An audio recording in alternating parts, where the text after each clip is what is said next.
ಓಂ ಅನುಪಪತ್ತೇಸ್ತು ನ ಶಾರೀರಃ ಓಂ ಅಂತ 1ನೇ ಅಧ್ಯಾಯದ 2ನೇ ಪಾದದ 3ನೇ ಸೂತ್ರ ಇದು. ಅಲ್ಲಿ ನಾವೀಗಾಗಲೇ ತತ್ವಪ್ರಕಾಶಿಕ ನೋಡಿ ಮುಗಿಸಿದ್ದೀವಿ. ಇನ್ನು ಮುಂದೆ ನಾವು ನೋಡಬೇಕಾದದ್ದು ತತ್ವಪ್ರದೀಪ. ಸತ್ತರ್ಕ ದೀಪಾವಳಿ ಇಲ್ಲಿ ನಾವು ನೋಡಬೇಕಾದ್ದೇನಿಲ್ಲ. ಸತ್ತರ್ಕ ದೀಪಾವಳಿಯಲ್ಲಿ ಬಂದಿರುವಂಥ 3-4 ವಾಕ್ಯಗಳಿಗೆ ಸೀಮಿತ ಆಗಿದೆ ಸತ್ತರ್ಕ ದೀಪಾವಳಿ. ಅದರಲ್ಲಿ ತತ್ವಪ್ರಕಾಶಕದಲ್ಲಿ ಬಂದಿರುವಂಥ ವಿಷಯಗಳೇ ಇವೆ. ತತ್ವಪ್ರದೀಪ ನಾವು ನೋಡಿದರೆ ಸಾಕು. ತತ್ವಪ್ರದೀಪ ಹೀಗೆ ಪ್ರಾರಂಭ ಕಾಣ್ತದೆ. ನಚ ಇತ್ಯಾದೇಹೇ ಸ್ಪಷ್ಟೋರ್ಥ ಅಂತ. ನಚ ಆದಿತ್ಯ ಶಬ್ದ ಚಕ್ಷುರ್ಮಯತ್ವಾದೇಶ್ಚ ಜೀವ ಇತಿ ವಾಚ್ಯಂ ಅಂತೇನಿದೆಯಲ್ಲ ಆಚಾರ್ಯರ ವಾಕ್ಯ, ಅದಕ್ಕೆ ತ್ರಿವಿಕ್ರಮ ಪಂಡಿತರು ಹೇಳ್ತಾರೆ ಆ ಮಾತಿನ ಅರ್ಥ ಸ್ಪಷ್ಟವೇ ಇದೆ. ಅನ್ಯೋಪ್ಯರ್ಥ ಕಲ್ಪಿತೆ, ಆದರೆ ಮತ್ತೊಂದು ಅರ್ಥವನ್ನು ಕೂಡ ನಾವಲ್ಲಿ ಹೇಳ್ತೇವೆ ಅಂತ ಹೇಳಲಿಕ್ಕೆ ಹೊರಟಿದ್ದಾರೆ. ಇಲ್ಲೇ ತತ್ವಪ್ರದೀಪದಲ್ಲೇ ಜಯತೀರ್ಥರ ಟೀಕಾಕ್ಕಿಂತ ಭಿನ್ನವಾದಂತಹ ಮತ್ತೊಂದು ಅನುಸಂಧಾನ, ನಮ್ಮ ಸಿದ್ಧಾಂತವನ್ನು ಸಮರ್ಥನೆ ಮಾಡುವಂತಹ ಒಂದು ಅನುಸಂಧಾನ ಕಾಣಿಸ್ತದೆ. ಅದಕ್ಕೆ ಅನ್ಯೋಪ್ಯರ್ಥ ಕಲ್ಪಿತೆ ಅಂತ ಅವರು ಹೇಳಲಿಕ್ಕೆ ಹೊರಟಿದ್ದಾರೆ. ಈ ನಚ ಆದಿತ್ಯ ಶಬ್ದ ಚಕ್ಷುರ್ಮಯತ್ವಾದೇಶ್ಚ ಜೀವ ಇತಿ ವಾಚ್ಯಂ ಅಂತ ಈಗ ಮಾತಿದೆಯಲ್ಲ, ಅದಕ್ಕೆ ತ್ರಿವಿಕ್ರಮ ಪಂಡಿತರ ಮಾತಿನಲ್ಲಿ ಅದು ನೇರವಾಗಿ ಗೊತ್ತಾಗೋದಿಲ್ಲ. ಆದರೆ ಗೋವಿಂದಾಚಾರ್ಯ ಅದನ್ನು ಸ್ವಲ್ಪ ವಿವರಿಸಿದ್ದಾರೆ. ಅದನ್ನು ನೋಡಿದರೆ ಹೀಗೆ ಗೊತ್ತಾಗ್ತದೆ. ಆದಿತ್ಯ ಎಂಬ ಶಬ್ದ ಇರೋದರಿಂದ ಐತರೇಯ ಉಪನಿಷತ್ತಿನಲ್ಲಿ ಆದಿತ್ಯ ಎಂಬ ಶಬ್ದ ಮತ್ತೆ ಮತ್ತೆ ಬಂದಿದೆ, ಅದೊಂದು ಕಾರಣ. ಮತ್ತು ಚಕ್ಷುರ್ಮಯತ್ವ ಎಂಬ ಕಾರಣ, ಇವೆರಡು ಕಾರಣಗಳಿರೋದ್ರಿಂದ ಜೀವ ಇತಿ ವಾಚ್ಯ, ಜೀವ ಶಬ್ದ ಪ್ರಯೋಗ ಇದೆ. ಅಲ್ಲಿ ಏನಾಗಬೇಕು ವಸ್ತುತಃ ನೋಡಿದರೆ ಆದಿತ್ಯ ಎಂಬ ಶಬ್ದ ಇರೋದ್ರಿಂದ ಸೂರ್ಯನೇ ಸರ್ವತ ಅಂತ ಆಗಬೇಕು, ಚಕ್ಷುರ್ಮಯತ್ವ ಎಂಬ ಕಾರಣ ಇರೋದ್ರಿಂದ ಜೀವ ಅಂತ ಆಗಬೇಕು. ಹೀಗೆ ಎರಡು ಕಾರಣಗಳಾಗಬೇಕು ಹಾಗೆ ನೋಡಿದರೆ ವಸ್ತುತಃ. ಆದರೆ ಇಲ್ಲಿ ಜೀವ ಅಂತ ಆಚಾರ್ಯರು ಒಂದೇ ಪದ ಪ್ರಯೋಗ ಮಾಡಿದ್ದಾರೆ. ಜಯತೀರ್ಥರ ತತ್ವಪ್ರಕಾಶಕ ನಾವು ಈಗಾಗಲೇ ನೋಡಿದೀವಲ್ಲ, ಆದಿತ್ಯ ಸರ್ವಜೀವಾಹ ವಾ ಅಂತಾನೆ ಹೇಳಿದ್ದಾರೆ ಅವರು. ಆದಿತ್ಯ ಶಬ್ದ ಇರುವುದರಿಂದ ಸರ್ವಜೀವರಿಗೂ ಅನ್ವಿತ ಆಗುವಂತಹ ಲಿಂಗ ಇರೋದ್ರಿಂದ ಆದಿತ್ಯನಾಗಲಿ ಸರ್ವಜೀವರಾಗಲಿ ಯಾಕೆ ಸರ್ವಗತರಾಗಬಾರದು ಅಂತ ಅವ್ರು ಹಾಗೆ ತಗೊಂಡಿದ್ದಾರೆ.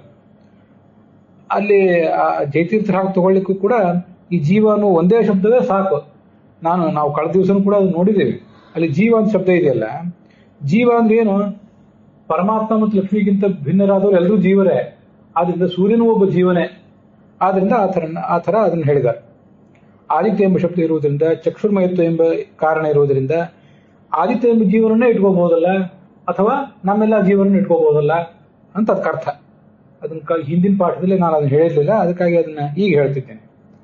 ಇನ್ನೊಂದು ಅನ್ಯೋಪ್ಯರ್ಥ ಕಲ್ಪಿತೆ ಅಂತ ಹೇಳ್ತಾ ಇದ್ದಾರಲ್ಲ,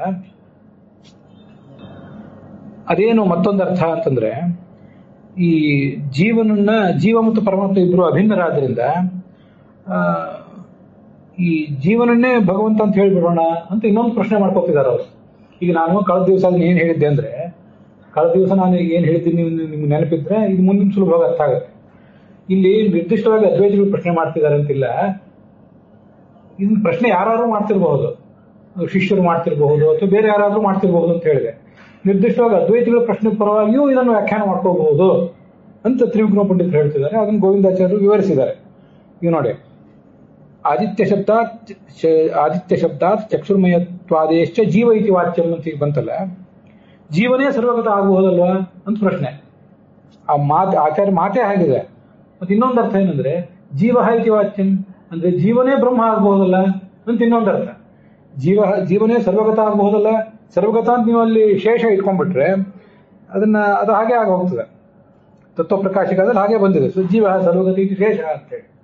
ಜೀವ ಬ್ರಹ್ಮ ಇತಿ ಶೇಷ, ಬ್ರಹ್ಮ ಶಬ್ದ ಶೇಷ ಇಟ್ಕೊಂಡ್ಬಿಟ್ರೆ, ಜೀವನು ಬ್ರಹ್ಮನು ಇಬ್ರು ಅಭಿನ್ನರು ಅಂತ ಇಟ್ಕೊಂಡ್ಬಿಟ್ರೆ ಅವನೇ ಆದಿತ್ಯ, ಅವನೇ ಚಕ್ಷುರ್ಮಯ, ಎಲ್ಲನೂ ಅವನೇ ಆಗಿ ಹೋಗ್ತಾನಲ್ಲ ಅಂತ ಆ ಮಾತಿಗೆ ಮತ್ತೊಂದು ಅರ್ಥನೂ ಬರ್ತದೆ. ಇತಿವಾಚ್ಯಂ, ಜೀವನನ್ನೇ ಬ್ರಹ್ಮ ಅಂತ ಹೇಳಿಬಿಡ್ಬೋದಲ್ಲ, ಬ್ರಹ್ಮನನ್ನೇ ಜೀವ ಅಂತ ಹೇಳ್ಬೋದಲ್ಲ ಅಂತ ಆ ಪ್ರಶ್ನೆಗೆ ಅರ್ಥ ಬರ್ತದೆ. ಅದಾದ್ಮೇಲೆ ಸೂತ್ರ ಇದೆಯಲ್ಲ, ಅದು ಹಾಗೆ ಇದೆ. ಅನುಪಪತ್ತೇಸ್ತು ನ ಶಾರೀರ. ಇದು ನೋಡಿ, ಈಗ ಸೂರ್ಯನಿಗಾಗಲಿ ಸರ್ವಜೀವರಿಗಾಗಲಿ ಸರ್ವಗತತ್ವ ಅಂತ ಅನ್ನೋದು ಅನುಪಪನ್ನ. ಆದ್ರಿಂದ ನ ಶಾರೀರ, ಶರೀರದಲ್ಲಿರುವಂತಹ ಜೀವ ಅವನು ಸರ್ವಗತ ಅಲ್ಲ ಅಂತ ನಾವು ಈ ಹಿಂದೆ ನೋಡಿದ ಅರ್ಥ. ಇನ್ನೊಂದು ಅರ್ಥ ಅನುಪಪತ್ತೇ ಅಂತಂದ್ರೆ ಜೀವನಿಗೂ ಬ್ರಹ್ಮನಿಗೂ ಅಭೇದ ಇದೆ ಅಂತ ಇಟ್ಕೊಂಡು ನೀವು ಅದ್ವೈತಗಳ ಪ್ರಶ್ನೆ ಕೇಳಿ ಹೊರಟ್ರಲ್ಲ, ಅಭೇದ ಅನುಪಪತ್ತೆ ಅಂತ ಇನ್ನೊಂದು ಅರ್ಥ, ಸರ್ವಗತತ್ವ ಅನುಪಪತ್ತೆ ಅಂತ ಒಂದರ್ಥ, ಅಭೇದ ಅನುಪಪತ್ತೆ ಅಂತ ಮತ್ತೊಂದರ್ಥ. ಅಭೇದವು ಕೂಡುವುದಿಲ್ಲ ಅದರಿಂದ ನ ಶಾರೀರ, ಆ ಬ್ರಹ್ಮನನ್ನ ಶರೀರದಲ್ಲಿರುವ ಜೀವನಿಂದ ಅಭಿನ್ನ ಅಂತ ಹೇಳಬೇಡಿ. ಶಾರೀರ ಸರ್ವಗತಃ ನ ಅಂತ ಒಂದು, ಈ ಜೀವನನ್ನು ಬ್ರಹ್ಮನನ್ನು ಅಭಿನ್ನ ಅಂತ ಹೇಳಬೇಡ್ರಿ ಅಂತ ಇನ್ನೊಂದು ವ್ಯಾಖ್ಯಾನ ಕೂಡ ಅವ್ರು ಮಾಡಿದ್ದಾರೆ. ಅದನ್ನೇ ಅನ್ಯೋಪ್ಯರ್ಥ ಕಲ್ಪಿತೆ ಅಂತ ಹೀಗಾದ್ರೆ ಅವರ ತಾತ್ಪರ್ಯ. ಉಕ್ತ ಯುಕ್ತಿಯರೇವ ತ್ರಿವಿಕ್ರಮ ಪಂಡಿತರ ಮಾತಿನಲ್ಲಿ ಹಿಂದೆ ಹೇಳಿದ ಮಾತುಗಳಿಂದಲೇ ಬ್ರಹ್ಮಣ ಅತ್ರ ಪ್ರತಿಪಾದ್ಯತ್ವಾತ್, ಇಲ್ಲಿ ಬ್ರಹ್ಮನೇ ಪ್ರತಿಪಾದ್ಯನಾದ್ರಿಂದ, ಆದಿತ್ಯ ಶಬ್ದಾತ್ ಚಕ್ಷುರ್ಮಯತ್ವಾದೇಶ್ಚ, ಆದಿತ್ಯ ಎಂಬ ಶಬ್ದ ಇರುವುದರಿಂದ ಮತ್ತು ಚಕ್ಷುರ್ಮಯತ್ವ ಎಂಬ ಕಾರಣ ಇರುವುದರಿಂದ ಜೀವಸ್ಯಾಪಿ ಪರಿತ್ಯಾಗ ಅಯೋಗಾಚ್ಯ, ಜೀವನನ್ನು ಬಿಡ್ಲಿಕ್ಕೆ ನಿಮ್ಗೇನು ಕಾರಣ ಇದೆ ಪ್ರಶ್ನೆ ಮಾಡ್ತಾರೆ. ಜೀವನನ್ನು ಇಟ್ಕೊಳ್ಬಾರ್ದು, ವಿಷ್ಣುವನ್ನೇ ಇಟ್ಕೋಬೇಕು ಅಂತ ನೀವು ಹಠ ಹಿಡಿದಿರಲ್ಲ ತತ್ವವಾದಿಗಳು. ಜೀವನನ್ನು ಪರಿತ್ಯಾಗ ಮಾಡ್ಲಿಕ್ಕೆ ಕಾರಣ ಇಲ್ಲ, ಯಾಕಂದ್ರೆ ಜೀವನನ್ನು ಹೇಳಲಿಕ್ಕೆ ಬೇಕಾದ ಕಾರಣ ಅಲ್ಲಿದೆ. ಆದ್ರಿಂದ ಈ ಆದಿತ್ಯ ಎಂಬ ಜೀವನೇ ಸರ್ವಗತ ಆಗಲಿ ಅಥವಾ ಜೀವನೇ ಸರ್ವಗತ ಆಗಲಿ, ಇದು ಒಂದು. ಜೀವಶ್ಚ ಬ್ರಹ್ಮೈವ ಸ್ಯಾತ್ ಇತಿ ವಾಕ್ಯ, ಇದು ಇನ್ನೊಂದು ಕಾರಣ. ಇದು ಇನ್ನೊಂದು ವ್ಯಾಖ್ಯಾನ. ಜೀವನೂ ಬ್ರಹ್ಮನು, ಜೀವ ಬ್ರಹ್ಮನೇ ಆಗಿಬಿಡ್ಲಿ ಅಂತ ಇಷ್ಟೆಲ್ಲ ಪ್ರಶ್ನೆ ಬಂದ್ರೆ ಅದಕ್ಕೆ ಅನುಪಪತ್ತೇ ನ ಶಾರೀರ ಅಂತ ಸೂತ್ರ ಉತ್ತರ ಕೊಟ್ಟಿದೆ. ಅನುಪಪತ್ತೇ ಅಂದ್ರೆ ಈಗಾಗಲೇ ನಾವು ತತ್ವ ಪ್ರಕಾಶಿಕದಲ್ಲಿ ಅದನ್ನು ನೋಡಿದ್ದೀವಿ. ಈ ಜೀವರಿಗೆ, ಸೂರ್ಯನಿಗೆ ಸರ್ವಗತತ್ವ ಅಂತ ಹೊಂದೋದಿಲ್ಲ. ಭವೇತ್ ಅನ್ಯಸ್ಯ ಸರ್ವಗತತ್ವ ಇದೆ ಅಸ್ಮಿನ್ ಉಪಪದ್ಯೇತ ಅಂತ ಜಯತೀರ್ಥರ ಮಾತು ಟೀಕಾದಲ್ಲಿ ಬಂದಿರೋ ಮಾತು ಇನ್ನೊಂದ್ಸರಿ ನೆನಪು ಮಾಡ್ಕೊತಿದ್ದೀನಿ. ಅವರೆಲ್ಲರಿಗೂ ಸರ್ವಗತತ್ವ ಇದ್ದಿದ್ರೆ, ಸೂರ್ಯನಿಗಾಗಲಿ ಉಳಿದ ಜೀವರಿಗಾಗಲಿ, ನೀವು ಈಗ ವ್ಯಾಖ್ಯಾನ ಮಾಡಬಹುದಿತ್ತು. ಇಲ್ಲೇನ್ ಅರ್ಥ ಅಂದ್ರೆ ನೋಡಿ, ಅನುಪಪತ್ತೇ ಅಂದ್ರೆ ಅಭೇದ ಅನುಪಪತ್ತೇ ಅಂತ ಅರ್ಥ ಹೇಳಿದ್ನಲ್ಲ. ಬ್ರಹ್ಮಣ ಏಕಸ್ಯ ಜೀವಸ್ಯ ತತ್ತತ್ ಶರೀರ ಅಭಿಮಾನ ಅನುಪಪತ್ತೇ ಅಂತ ಇದರ್ಥ.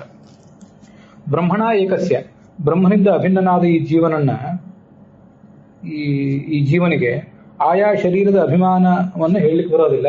ಜೀವನಿಗೆ ಅಭಿಮಾನ ಇದೆ ಅಂತಂದ್ರೆ ಬ್ರಹ್ಮನಿಗೂ ಅಭಿಮಾನ ಇರಬೇಕಾಗ್ತದೆ.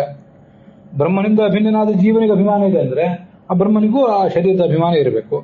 ಯದ್ಯ ಅಭಿಮನ್ಯೇತ, ಜೀವನಿಗೆ ಅಭಿಮಾನ ಇದೆ ಆದಂತ ಜೀವನಿಂದ ಅಭಿನ್ನನಾದ ಬ್ರಹ್ಮನಿಗೂ ಅಭಿಮಾನ ಇದೆ ಅಂತಂದ್ರೆ ಯದಿ ಅಭಿಮನ್ಯೇತ ತರ್ಹಿ ಬ್ರಹ್ಮಣೋಪಿ ದುಃಖಿತ್ವ ಸ್ಯಾತ್, ಅವಾಗ ಬ್ರಹ್ಮನಿಗೂ ದುಃಖ ಬರಬೇಕಾಗಿತ್ತು ಅಂತ ಅದು ಅರ್ಥ. ಅದು ಟೀಕಾದಲ್ಲಿ ನಾವು ನೋಡಿದ್ದೇವೆ ಅಂತ ಇಷ್ಟು ಪ್ರಶ್ನೆ. ಇನ್ನು ಮುಂದೆ ಅವರು ಆ ವಾಕ್ಯಾರ್ಥವನ್ನು ಮುಂದೆ ಮತ್ತಷ್ಟು ಬೆಳೆಸ್ತಾರೆ. ಅವ್ರು ಏನು ಬೆಳೆಸ್ತಾರೆ, ಅದಕ್ಕೇನು ಮತ್ತೆ ನಾವು ಉತ್ತರ ಹೇಳ್ತೀವಿ ಅನ್ನೋದನ್ನು ಮುಂದೆ ನೋಡೋಣ. ಅಲ್ಲಿಗೆ ಈ ಭಾಗ ಸಮಾಪ್ತ ಆಗಿದೆ.